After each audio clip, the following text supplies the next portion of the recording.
What's going on, Notre Dame fans? Mike Singer and Tyler Horka here from Blue and Gold with our Thursday post Marcus Freeman reaction video. Good bit of stuff to discuss. But first, folks, please do hit the thumbs up on our video to help us beat the YouTube algorithm, of course. Subscribe to our channel for more content.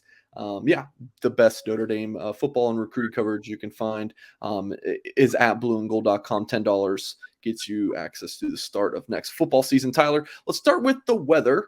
I'm not a weatherman, but it does look like, just according to my trusty iPhone weather app, that it's going to be pretty rainy in South Bend this weekend. And as I pull it up right now, looks like 60% chance of rain or so on Saturday. So how do you and this is something that Freeman was asked about. Don't think he said a whole lot, but any thoughts on what Freeman said, plus your own kind of take on what this might mean for the football game? I'll start with my own take. I was at the gym the other day, humble brag, working out. Nobody needs to know that. But, of course, I got all the TVs running, right? And I looked up at the weather report, I guess, WNDU. Shout out to those guys, I think it was. And they said the rain is mostly overnight Friday and into Saturday morning. So I think it's probably not going to be so much rain in South Bend on Saturday night. But whatever this front is, I think it's bringing with it some wind. And that's what Freeman really mostly talked about today was, hey, we have to know when the wind is on our side, when the wind is on Clemson's side. If we've got the wind at our back, we'll go out there and kick a 50-yard field goal. If we're going into the wind, we can't trot Blake Groupie out there for probably a 45-yard field goal or anything more than that. So it's just and that goes for Drew Pine too, right? This is a guy that's really struggled throwing the football downfield in the last few games. If Notre Dame is going into the wind and Tommy Rees is dialing up the fade to Michael Mayer out of the slot, which we have really only seen one time, and it was successful against Syracuse, but that was in a dome. If Notre Dame is doing that and he throws up fluttering duck, whatever you want to call it, quail, and it ends up in a Clemson defensive back's hands, everybody's going to be talking about how that was not a very good move for Notre Dame. So basically Freeman just said, understand when it's at your advantage, understand when it is at Clemson's. And I mean, football's been played outside for over 100 years, right? Weather, wind has always been a factor. You just got to take it into account. Yeah, if that situation does happen, well, first everyone will blame Drew Pine, but then maybe afterwards, in hindsight, that will be the thought. And it's a very good point. Maybe not so much about the rain, but the wind. Yeah. Appreciate that insight there. So Notre Dame 5-3 on the season. They've played. When you look at who they've played the best against, it's the better opponents: Syracuse, North Carolina, even throw in Ohio State, who looks like it might be the best team in the country right now. Notre Dame only lost by 11 points to them, and you could argue at halftime they're the better football team. So Freeman was asked about, do you see this team playing up to competition and down to lesser competition? What did he have to say about that, Tyler?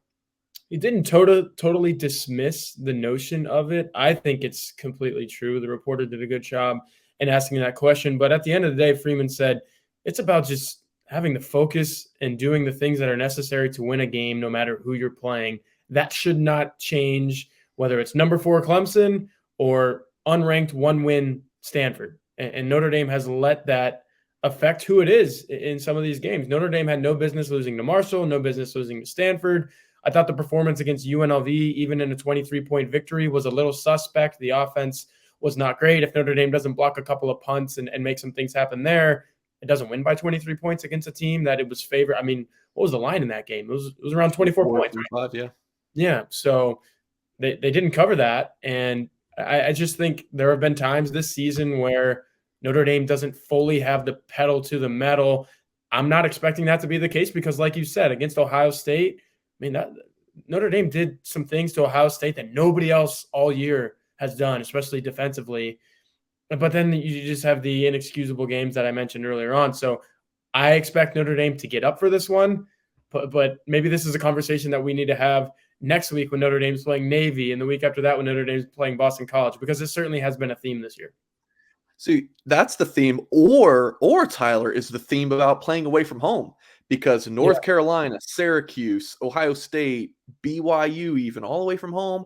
Is that a coincidence? Does Notre Dame just play better when there's no home distractions, no pep rally on the game day, which I don't like, but that's a different discussion for a different day.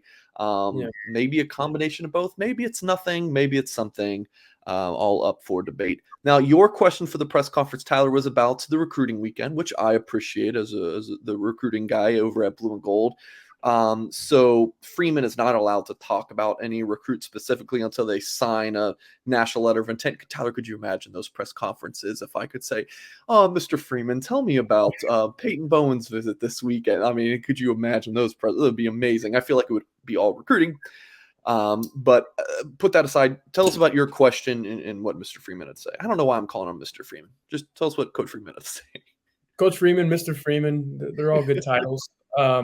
Yeah, I just asked him what it means to have so many guys on campus. You know, all of the guys that are going to be on campus. Go to blueandgold.com. Mike spells those guys out plain as day for you. Peyton Bowen obviously is one of those, and that's a really good guy to have in South Bend. But here's the thing about it. Here's what Marcus said. It's a really good thing to have him in South Bend if Notre Dame plays well on Saturday. And Notre Dame doesn't necessarily have to win. I mean, we're talking about the number 4 team in the country. Clemson's really good.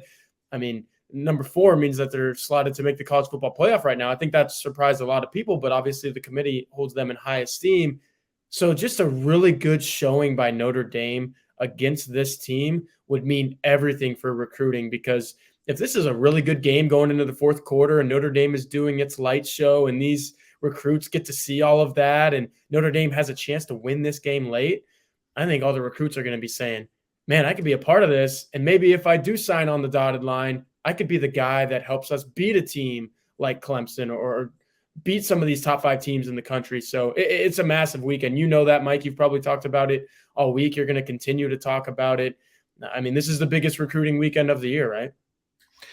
I would say certainly of the fall. I mean, when you look at some of the June official visit weekends, Right. absolutely. But I mean, for 2023 recruiting, not only some of the targets coming in with a couple of receivers, Cleo Barnes and Caleb Smith, you also have tons of commits who are Yep. visiting that it's important to keep guys like Peyton Bowen locked in. Even like your Jaden Greathouse and was a fantastic receiver and a speedster, Dylan Edwards, a running back from Kansas, just to keep those guys locked in because other schools are not giving up on those players. So to have all those guys in campus is important. And then lots of 2024 targets and commits. So huge recruiting weekend for Notre Dame. Really from Friday through Monday, you're going to have players in and out of Notre Dame's campus. So like we have on the screen here, $10 gets you access through the start of next football season, which I think just the coverage from this weekend alone between the guys covering the team and myself on recruiting, that $10 is worth it just for the next few weeks. Yeah, absolutely. You can also head to bluegoldonline.com if you want the magazine as well. So I truly feel that we have the best Notre Dame coverage, complete wall to wall, all the different sports recruiting, the best in-depth coverage. So I am also a little bit biased, but yeah, blueandgold.com, bluegoldonline.com for that magazine. Tyler, appreciate your time, and folks watching. Glad you were able to tune in as well. Please do hit that thumbs up, subscribe to our YouTube channel, catch our post-game live show, and we'll catch you next time.